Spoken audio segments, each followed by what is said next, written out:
Mesdames, Messieurs, très chers téléspectateurs, xam ngeen ni chaque lundi dañuy am ganu politique invité politique et ku chargé wu de loolu mooy Migui Maram Ndiaye Migui salaamaaleykum. waaleykum salaam Boubacar Diallo maa ngi lay nuyu di nuyu ñi nga xam ne rek ñoom ñooy téléspectateurs yu ITV rawatina ñi nga xam ne rek dañuy xaar altine bu ne ci rubrique politique ngir rek ñu ci dalal ay kàngam yoo xam ni dañuy waxtaanee tolluwaayu réew mi. am na solo tey ñuy dalal juge El Hadj Amidou Dème Ibrahima Amidou Dème ñu koy wax juge Dème la ko nit yi gën a miin mu bàyyeekoo ba Thiès. tout à fait mu bàyyeekoo ba Thiès mu doon koo xam ne rek si wàllu yoon lañ ko xamee woon donc muy Ibrahima Amidou Dème mu jóg daal di taxawal mouvement boppam tuddee ko mouvement ensemble. élection yi njëkk ya bokkoon na si ñi nga xam ne rek yu 2019 yi autant pour moi su ñoo xam ne bëggoon nañ Sénégalais yi voté leen ngir ñu daal di jiite réew mi xam nañ la sa mujjee am sa mujjeel ga mu soutenir candidature Issa Sall muy parti bi di PUR. loolu waral nag tey ji ñu daal di koy indi si biir émission bi ngir waxtaan ak moom tolluwaay réew mi Ibrahima Amidou Dème ñuy am mbégte di la dalal si biir émission Tok Tok Sénégal. Migui Maram maa ngi lay nuyu di la sant di la gërëm di nuyu Boubacar. di nuyu mbokk yi fi nekk yëpp ci ITV. di leen sargal ci liggéey bi ngeen di def. di nuyu téléspectateurs yi vraiment di kontaan ñëw fii. alors di kontaan di ñëw ci plateau bi mu fekk ne jamono jooju ci wàllu politique mun nañ ni réew mi yëngu na ay weer a ngi ay semaine a ngi mais actualité bu ma bëggoon ñu dooree ko rek peut-être soxal na lool Sénégalais yi ba tey amuñu ci li nga xam ne rek moom moo di saafara moom moo jëm ci wàllu émigration clandestine. parce que jamono ji may wax ak yow ki nga xam ne moom moo yor diplomatie bu Espagne annoncé nañ ko mi ngi fii nga xam ne rek moom moo di Sénégal doon amal ay discussion alors phénomène bi recrudescence bi naka nga ko gisee yow en tant que acteur politique nga gis luy xew Sénégal. waaw Migui xam nga mbiru émigration moom ci suñu histoire la bokk. ci histoire réew yëpp suñuy wax dëgg émigration du léegi la fi commencé maintenant. ni ñu koy defee léegi. di jël ay gaal parce que waxtu yi peut-être ñiy jaar ci gaal yi la ñuy wax mais waxatuñu ñi nga xamante ni ñu ngi jaar ci désert bi ci désert libyen yi di ñooñu tamit ay téeméeri ay junne nit lañu. des jeunes yu jógee surtout Afrique subsaharienne Sénégal nag aussi am ci ñu takkoo takku. loolu mooy phénomène bu bees bi mooy ñi nga xamante ni dañoo émigré te jaaraluñu ko ci yoon jaaraluñu ko fi ñu ko war a jaaralee. léegi nag suñu réew mi gis nañu tamit am na benn contexte bu fi nekk. parce que kuy dem ñun ñëpp a ko wax parce que kuy dem di jël gaal yi ñuy jël gis nañu condition yu nit ñi di demee. da ngay gis benn gaal. pratiquement ñaari téeméer ba walla lu ko ëpp sax ay nit. nekk ci dans des conditions extrêmement difficiles. ñuy voyager ci géej bi pendant une dizaine de jours. même suñu muccee sax man condition de voyage yooyu rek mën na traumatiser nit. nit ki xam ko dékku ko am na ñoo xamante ni xamuñu géej. parce que am na ñenn ñoo xamante ni ay nappkat lañu ñooñu condition yooyu tàmm nañ ko. mais la plupart nee nañu sax am na ay étudiants yu ciy bokk. donc loolu dafay loo xamante ni dafay doy waar dañuy jaaxal ñun ñii. nan la nit mën a ñëwee jël ay risques bàyyi sa njaboot gannaaw xam ni yow li ngay def nii mën nga ci ñàkk sa bakkan. waaye ne su nit toogee ba amatul espoir fi mu nekk. famille yu aussi nekk ci situation bu difficile. parce que ñenn ñuy dem ñi dañuy dem avec même la bénédiction des parents. waaw nga gis yaay walla baay cofeel ak attachement bi muy am ak doomam xam ni kii su demee mën na ñàkk bakkanam su demee balay jox jël nga gis jigéen bu dajale tontinam jël ko jox ko doomam. pour mu dem risque bakkanam loolu. lu doy waar la. d'accord loolu dafay interroger beaucoup plus ñun réew mi niñ ko yoree. ak aussi jeunes yi fi nekk ban espoir lañ leen jox. waaw loolu moom mooy question bi. donc réponse bi moom mooy ni jeunes yi amuñu espoir dëggantaan ci seen réew. yaakaaruñu ni mën nañ fi toog liggéey fi tedd fi. alors la faute à qui alors. Ah, mais la faute c'est à l'État d'abord. À l'État d'abord. Et la plus grande responsabilité c'est à l'État. L'État d'abord parce que immigration aussi comme ni ma ko waxee. dafay continuer si Sénégal su nekkoon un pays même riche développé da nga gis nit ñoo xamante ni dañuy bëgg di dem loolu mënuñu ko tere. mais ñii dem nii dafa am lu tax ñuy dem parce que am nañu un minimum yoo xamante ni amuñu ko fi jeunes yi dem gisoo ci koo xamante ni yore na. am na ci lu mu yore am na benn liggéey boo xamante ni assuré na ko sax un minimum de 100 000 francs par mois. gisuloo ko ci ñooñu. ñi nga xamante ni ñoo doon ay nappkat aussi ñu doon tedd ci seen liggéey gis nañu ni dañuy dem léegi amatuñu dara ci géej bi. donc la faute c'est à l'État. politique yi nga xamante ni moom la ñu teg des politiques d'emploi qui ont échoué. waaw complètement donc d'abord ñoom la.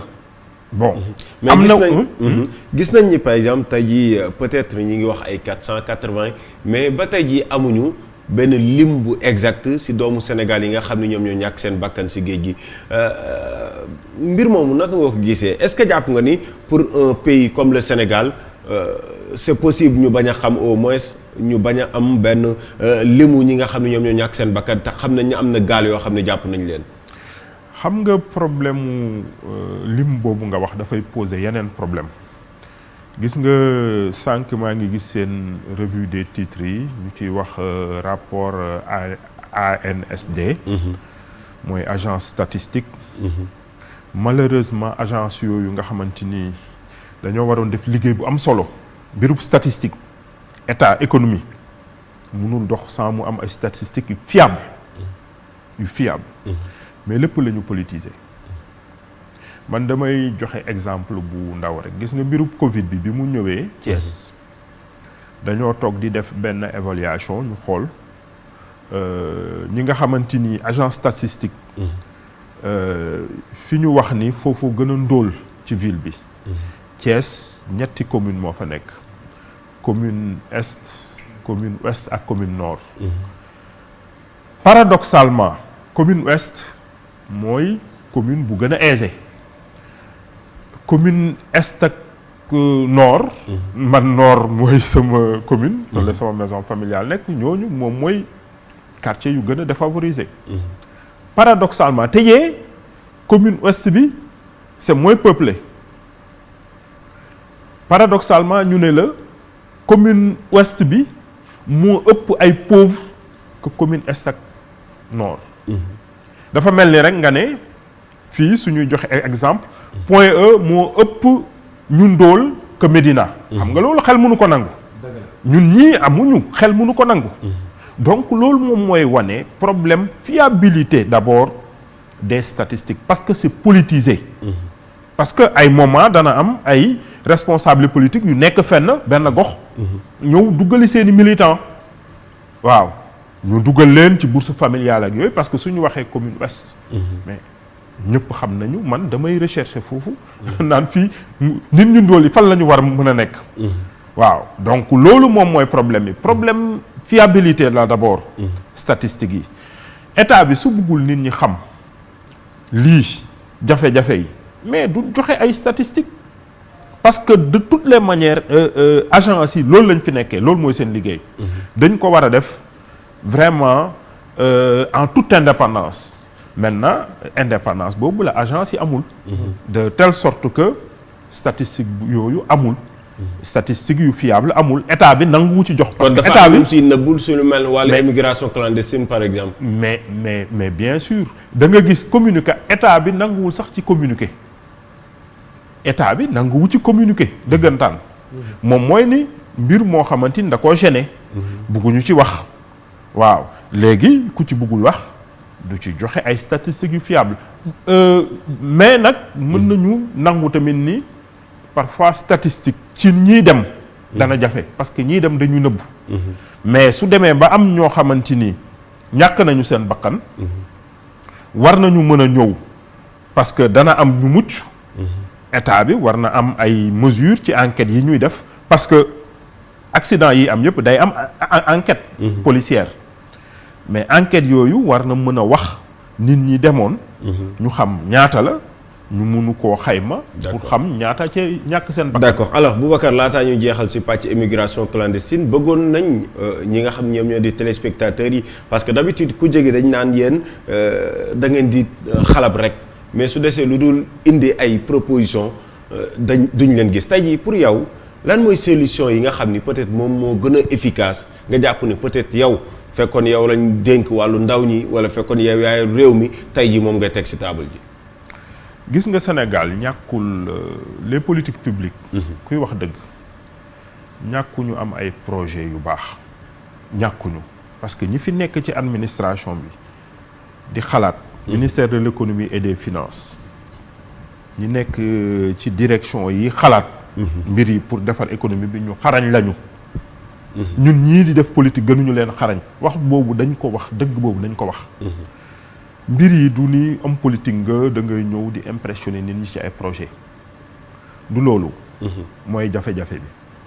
Sénégal man li ma xool def naa sama activité politique permettre na ma dugg ci réew mi. lu ma remarqué ñetti mbir la mooy sénégalais yi. ñu am jom la ñu bëgg liggéey. loolu lu am solo la soo bëggee développer réew. du ñu ay yaafus. foo dem nga gis nit ñi dañuy teel a yeewu jigéen ñee ngi daw góor ñee ngi daw ku ne su amoon luñ ko jox mu liggéey ko. loolu benn atu la. ñaareel bi mooy xam nañu ni béy mooy développer réew. Sénégal am nañu suuf. am nañu ndox. maintenant su ñuy demee par exemple bay importer. lu mel ni ceeb alors que vallée du fleuve ak Casamance munoon dundal Sénégal ba dundal pays yi nga xamante ni ñoo ñu wër dafa am problème ci exécution politique yi ci transparence bi ci war a am ci détournement yi ci am man benn projet laay joxe rek exemple gis nga Prodac dafa ma intéressé woon parce que man damay bëgg lu concret dama jàppoon ni comme ni may wax nii ci mbiru agriculture développement communautaire mooy ay foo xamante ni dañ fay dem nit ñi ñi fa dëkk am ay yenn moyens yu ñu mettre à leur disposition ñu am suuf am yenn moyens pour ñu mën a def mbéy mi dans les meilleures conditions ñu décidé woon en 2013 def ay DAC mooy domaine agricole communautaire ñu waroon ko def ci ñeenti lieu Kër Momar Sarr benn bi Bambey beneen bi Kédougou sud du pays amoon na waaw ak CFA Sédhiou bi ma toogee ba 2018 bi ñuy dem di def suñu tournée ñeent yi ma la wax rek CFA Sédhiou rek moom moo ci fonctionné loon alors que le projet bi 2013 la woon ba 2017 dafa waroon fekk projet yëpp tax jeex nit ñi commencé liggéey ñu ne ma CFA Sédhiou rek moom moo ci fonctionnel ñu dem ci suñu tournée ñu dem bu foofu def demande dem dugg foofu xool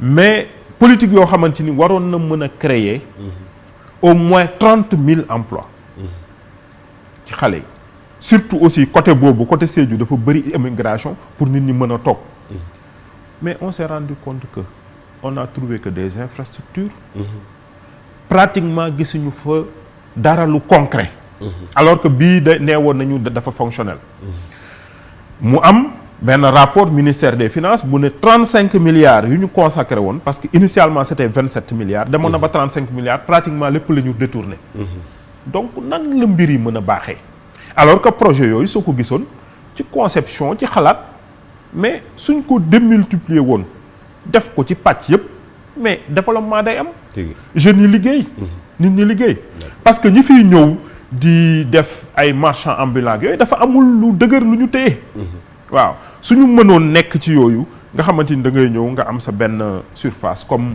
ci vallée du fleuve bi. am na ñoo xamante ni dañu ñëw am seeni parcelles. ñu ñëw di béy ceeb di ciy tedd di ci mën a véritablement am loo xamante ni danañ ci suturlu. D'accord. te danañ ci mën a tedd. donc yooyu. projet yooyu damay naan ni gis nga théorie rek amul solo. parce que man dama ne fii quel que soit gis nga ay Paul Kagame. fii président yu ñuy wax yi nga xamante ni réussir nañu dundi dañoo am ay xam-xam de. maandu moom mooy ci njiit nga ñëw jël alal réew mi yore ko. ci yorin bu baax benn. du am détournement du am dara te tamit nga jël nit ñi mën a liggéey. nit ñi nga xamante ni xarañ nañu nga teg leen seeni place. quand il y a les hommes qu'il faut à la place qu'il faut nit ñi gérer mbir réew mi ci maandu.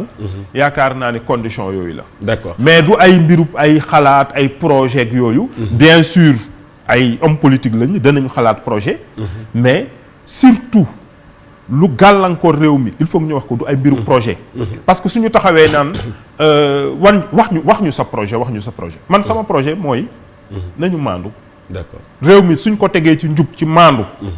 lépp changé. D'accord alors si réew moomu sax la ñuy desandi ndaxte bëri na si ay woy politique yi nga xam ne Boubacar jamono ji ñu ñuy tudd seen jaabante biir palais waxtaan ak njiitu réew mi bëri na alors Ibrahima Amadou Deme est-ce que mën nañ xam ak li nga xam ne moom moo bees jamono ji Idrissa Seck dem waxtaan ak Macky dem jiite conseil économique social ak environnemental Omar Sarr dugg si gouvernement bi ñeneen ñu leen siy tudd yow d'abord ban gis-gis nga amee si recomposition boobu nga xam ne rek gis nañ ko si langue politique gi. waaw ñun dañuy dellu ci li ñu taxoon dugg ci politique. xam nga bi ñuy dugg ci politique am na yoo xamante ni dañ ko teg mu doon lu ñu décider loo parce que loolu dafa am solo. nit ki dañuy dellu chaque fois man damay naan dana baax chaque fois ñun acteurs politiques yi ku ne ñu laaj la ban mooy déclic bi lan moo tax nga dugg ci politique. dafa am solo loolu moom mooy motiver lu bari ci sa doxalin bi ñu koy def ñun dañoo jàpp ni te yàgg naa ko wax ñi fi nekk benn classe politique boo xamante ni bu yàgg la dañuy toog rek di recycler wu. waaw ñooñu nag gis nañu nu ñuy doxalee depuis bu yàgg doyuñu ñu parce que suñu doyoon ñun du ñu def politique sincèrement du ñu dem sax. liggéey yi ñu doon def ci la ñu continuer parce que loolu la ñu choisiroon loolu lañ tànnoon di ko def lu tax ñu def ko mooy gisuñu ci ñooñu véritablement qualité yi ma doon wax léegi maandu jub gore ba nga mën a nekk njiit nekk quelqu'un qui inspire parce que exemplarité dafa am solo ci njiit képp ki nga mën a nekk maandu dafa am solo chaque fois am na suñu benn mag imam Pambay da koy wax day wax boobu mu ne benn woykatu arab moo ko doon wax nee na maandu njiit ak àttekat moo gën ci réew taw bu dul sebet wax bi nag dafa xaw xóot ci maandu njiit ak àttekat moo gën ci réew taw bu dul sebet waaw donc lépp ci maandu lay dellu gisuñu ko ci ñoom parce que même ñun su fekkoon dañoo bëggoon politique gis ci parti loolu qualité yi ñu soxla dañu ñëw dugg ci seen biir du jar ñuy ñëw di former ay yeneen kii politique bi ñu demee tamit bay tànn tamit ñu xool ñun bi ñu demul présidentiel critères yi dañoo defoon sur 100 ñu xool mais critère bu ëpp solo bi boo xamante ni 80 mooy njub ak maandu yeneen yi après mujj ñëw parce que ñun loolu am solo dañ doon naan jëlal kii ànd nañu ànd ñenn ñi parce que sénégalais yi loolu la dañuy jàpp ni politique objectif bi moom mooy nga jot ci nguur walla nga jot ci responsabilité chaque fois damay naan ni ñun politique suñu ndam bu njëkk bu ñuy wut la première victoire que nous convertons en politique c'est une victoire morale. D'accord. waaw ndam boobu. moo taxoon ñun ñu jiital loolu. D'accord. donc malheureusement. ñun li ñuy gis nii du loo xamante ni daf ñu bett peut-être am na sénégalais yoo xamante ni bon dañoo jàppee ni pourquoi bettu la. classe politique bi fi nekkoon. ñun yàgg nañ ko wax mosuñu am ñooñu nee naa la su fekkoon ñooñu amoon nañu confiance yi ñoom rek. du ñu dugg ci politique. parce que politique du dañ koo def pour am dara. def ko pour nekk tel wala nekk tel. déedéet dañ ko def parce que gis nañu ni il faut que mu am benn alternative crédible. il faut que nit ñi ni ñuy gisee acteur politique mooy li ñuy wan nii. il faut que loolu vision boobu changer. d'accord alors kon autrement dit yow Ibrahima Amadou Deme woote gi Macky Sall di def jamono ji kenn du la si gis. waaw mais loolu mënul nekk mënul nekk c'est quelque chose bu mënul nekk du tout parce que ñun lu ñu nakkari woon. ba ñu dugg ci politique mais su gënul yokk wàññeekuwul. mais dafa suñu toogoon léegi ñun ba ñëw naan ni dañoo décider non mais dafa doy waar te nee naa la ñun politique li ñu ci dugal moom mooy bëgg nañu de am responsabilité parce que dana mën a wane dañoo bëgg aussi wane ni nit ki du ci wax rek jëfin dafa am solo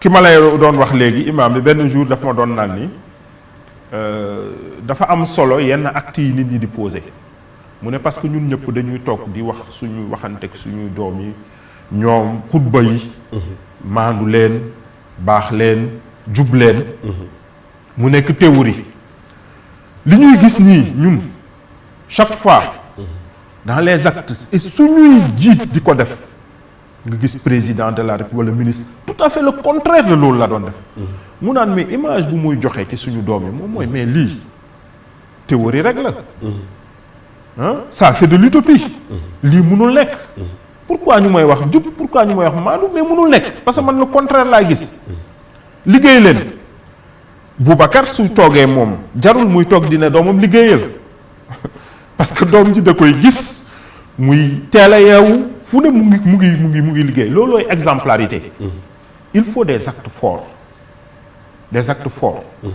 moom mooy wane ni nit ki au-delà de tout ñu mën a wax ne ah waaw vraiment li may wax nii de wala jàngalekat bi li may wax nii exemplarité patriotisme ak yooyu ah vraiment gis leen li Thierno Alassane Sall def par exemple nit ku ñëwoon ba tedd nekk ministre par conviction par patriotisme maandu mu bàyyi lépp lu mu yore woon xam nga ngir askan wi voilà des actes forts yoo xamante ni danañ naan ah ndekki lii mooy maandu. d'accord alors kii lu mu def mooy maandu. tëj nga porte bi. loolu ñun. dañoo wax ni dafa am solo. dafa am solo il faut des actes forts te loolu aussi ku ko bëgg yaakaar naa ni soo yàqamtee rek du mën a nekk. d'accord alors soo yàqamtee du mënte ne fekkee ni tëjal nga buntu njiit réew mi Macky Sall ak ñi nga xam ne ñoom la àndal jamono ji ci mouvance présidentielle bi dañuy tourner ci opposition bi parce que ci fàttali Issa Sall nga jàppale woon ci élection yi nga xam ne moom la ñu génn ak tey ku jegi nu mu tëddee ak ni nga définir sa gis-gis ci wàllu politique parce que tey jii ci ku jegi sooy xool am na parti démocratique sénégalais ñu ngi ciy gis ñaari parti la maanaam ñoo xam ni yàgg nañ ci politique bi ak peut-être benn wala ñaar ñett ñoo xam ni ñu ngi doog a dugg ci wàllu politique proprement dit alors est-ce que kon Ibrahima Amadou Deme ak Ousmane Sonko ànd boobu noonu c'est possible tey jii pour ci kujje gi parce que tey ñi ngi tudd Bougane Cheikh Bamba Dièye Ousmane Sonko est-ce que yow itam mën nañ la gis ci benn pôle. waaw man gis nga ñun man li may wax moom mooy. du ay tur du ay nit. parce que su fekkee ni da ngay ànd ak nit ki ay jikko yi nga soxla nekkoon ci moom mu jóge ci walla gisoo ci moom jikko yi nga soxla dafay doy waar ñun ay mbiru ay valeur ay acte fort am na benn intégrité morale bu nekk ci homme politique ñun convergence yooyu su amee yooyu la ñu mën a déggoo pas des personnes comme ça Ousmane Sonko Thierno Alassane Sall ak yooyu tant que mu ngi nekk ci nit ñi quel que soit fu ñu nekk. te aussi bokkuñu aussi ci classe politique recyclée bi. ñoo xamante ni dañuy ñëw nekkoon fenn def li ñuy def ci réew mi ba pare ñëwaat. waaw il faut des hommes nouveaux il faut des hommes intègres. gisagoo kenn sa bopp. non waxuñu ni. ñun ñu ngi dans des cadres. am na CRD congrès de renaissance démocratique. Abdoul Mbaye. Mamadou Lamine Diallo Thierno Alassane Sall ak waa LD Debout taxaw tem ak yooyu. ñu ngi ci dans ces cadres là ay cadres la yu fi nekk. maintenant man ñaari mbir laay wax parce que temps yi dañuy bëri di wax loolu. nit ñi opposition bi nañu bokk nekk benn bopp ak yooyu. man gëmuma loolu. gis nga bi ma duggee ci politique bi ñu njëkkee bëgg di dem ci présidentielle. am ñu bëgg a wax loolu dama leen ne nañu waxante dëgg. parce que am na ay nit ñoo xamante ni ci benn daje la woon. ñu fi am ambition ñoo xamante ni les ambitions mais ku ne mais c'est légitime. nit ku ne na nga am mën nga am ambition c'est légitime. politique la ñu nekk. na fekk rek ambition boobu da nga ko def pour sa réew. maintenant su fekkee ni nit ñi dañoo bëgg di naxante man dama xamul sax lu tax ñu jóge ci élection présidentielle rek. léegi sooy wax yooyu yëpp c'est pour 2024. pourquoi on nous parle actuellement de 2024. alors que lépp. alors que ngi jàmp lépp ngi fi jàmp. lépp ngi fi jàmp te leneen Boubacar lu gën a garaaw mooy mais Sénégal dafa doy waar trop classe politique bi dañoo doy waar ñun ñëpp. muy pouvoir muy opposition. am na élection locale yu waroon am depuis juin 2019 ñu ngi laam-laamee sax loolu moom xel mënu ko nangu que mën nañ jël sax locales yi. boole ko présidentielle 2024 yi. donc ñu toog rek ci volonté décret président de la république mu toog ay population choisiroon seen élu 2014 ñu war a def juróomi at président ne man maa leen di joxaat beneen juróomi at man maa leen di joxaat beneen mandat loolu musul am ci benn démocratie. te fu mu toll nii ñooñu juin 2014 la ñu dàkkoon ko def ko décembre 2014 premier report. ñu dàkkaatoon ko. deuxième report. léegi nee nañu woon loi ñu def voté benn loi ne au plus tard le 28 mars 2021 posé wuñu benn acte ba léegi nii. classe politique bi ku ciy wax mu ngi xalaat présidentielle. loolu daf lay wan dara rek mooy aussi place politique bi dafa mel ni ñëpp dara rek benn station rek moo leen omnibulé mooy président de la république. kon élection locale yi yow lan nga siy proposé parce que là on parle de report. mais élection locale man report yi ñuy def nii. dama jàpp ni genre insulte la sax pour sénégalais yi. élection locale moom mooy élection boo xamante ni y a des dizaines de milliers d'élus. man dama mës a gëm ci li ma dugg biir Sénégal ni développement bi ci suuf la war a jóge à la base mu am renouvellement vraiment ñi ngay xamante ni ñooy gouverner sur le plan local ñu am lu ñu wane ba nit ñi gis ko mu ànd mu nekk benn genre inspiration mu jëm ci kaw parce que inspiration ci kaw wàcc ci suuf bi amul. Donc mën na nekk ci suuf jëm ci kaw. maintenant ba léegi nii kenn waxul gis nga opposition bi suñuy waxu coalition la ñuy wax ak. waxu kan mooy jiite opposition bak kan mooy leader beeg ñaari jafe-jafe laa gis.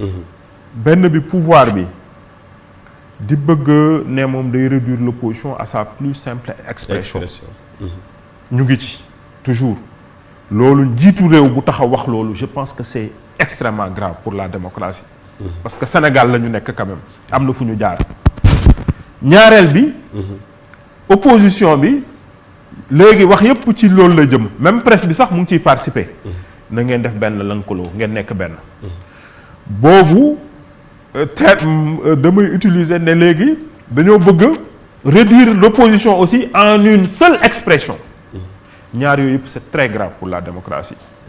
une démocratie dafa war a am vitalité.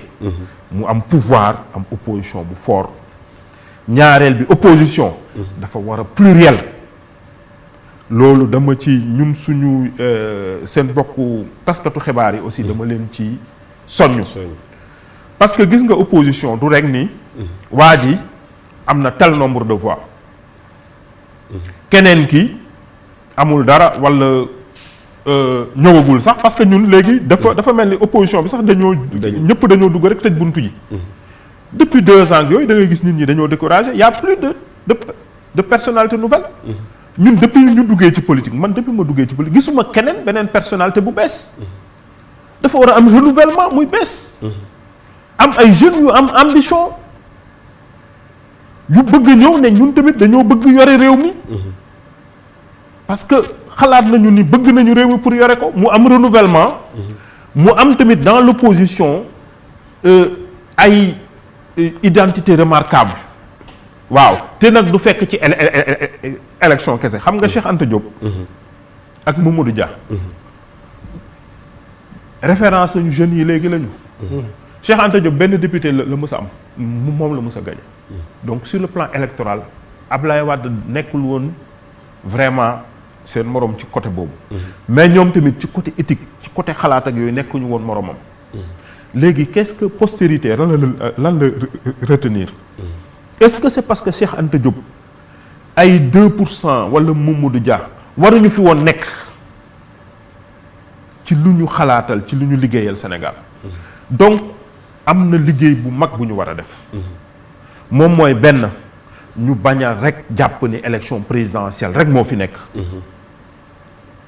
ñaar opposition bi c'est pluriel daana am na ñenn ñuy naan opposition radicale lañu ñeneen ñi leneen ak leneen lañu. yow foo féetale sa bopp.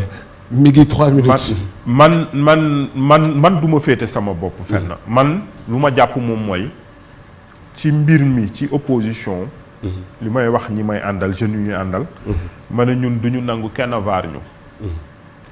suñu li ñu taxawoon jóg loolu rek moom moo ñu soxal li ñu taxoon jóg ba ñu dugg ci politique. ñu koy sàmm di wax ak askan wi di liggéey ci mbir mi par exemple ñun suñu mouvement ensemble Boubacar dama bëgg foofu 30 secondes ma expliquer nit ñi parfois dafay mel ni ñun bokkuñu ci opposition bi alors que ñu ngi def dara loo xamante ni gisuñu ci opposition bi même ci pouvoir bi ñu ko fiy def éducation citoyenne école du parti amul ku ñu ko fi gën a def l'année dernière on a organisé 7 événements ci vacances yi ñooy actuellement le seul parti politique bu organiser ay séminaires sur l'organisation et le fonctionnement des collectivités locales. D'accord. Le statut de l'élu local def nañ ci ñaari di nit ñi ñëw citoyens yi ñëw xam lan mooy l'élu local lan mooy statut am ñu ngi koy def ñu ngi ciy liggéey di gën a yee askan wi parce que askan wi suñu leen gën a yee rek du ñu neex a nax. D'accord. Donc loolu tamit contribution yooyu aussi nit ñi aussi war nañ ci bàyyi xel. D'accord alors pour jeexal daanaka li nga xam ne mooy émission bi pour daaneel dañuy dugg si wàllu yoon parce que xam nañ ko nekkoon nga si biir nga am loo si gisit gis-gis boo xam ni wóoroo na ak ñu yëngat si wàllu politique ba tax tey nga soobu si mais am na coow boo xam ni daf fay bëgg a yàgg dox si diggante kuréel bi nga xam ne moom moo ëmb àttekat yi te ki nga xam ne moom mooy Souleymane Teliko daal di koy jiite ak jëwriñ bi yor wàllu yoon ba mbir mi am fu mu egg yow mi nga xam ne nekkoon nga seen biir ban gis-gis nga si amee ak solution soo ko si amee lan lay doon. Solution mënul am actuellement parce que cause yi su changé wul rek conséquences yi du changé cause yi mooy président de la République bu toog comme ni muy jàppee opposition bi rek.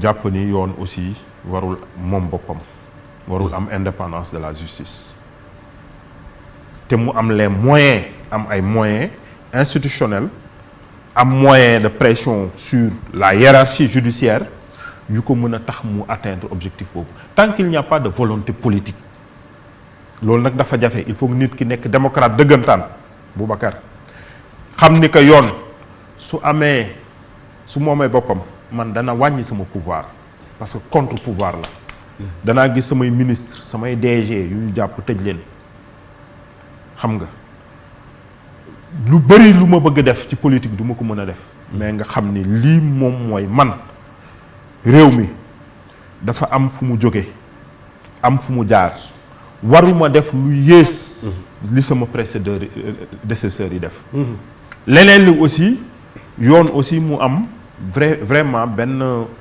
genre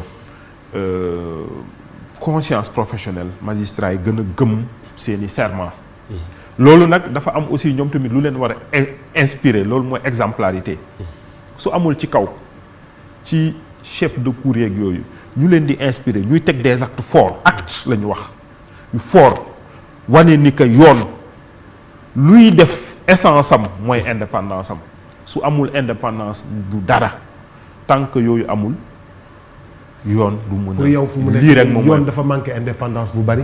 loolu Boubacar loolu du man constat boobu du man maa koy def sénégalais yëpp a koy def. malheureusement. sénégalais yëpp a koy def te ñëpp la metti parce que ñëpp bëggoon nañu nekk ci réew boo xamante ni. danañu am confiance ci justice danañ leen tooñ.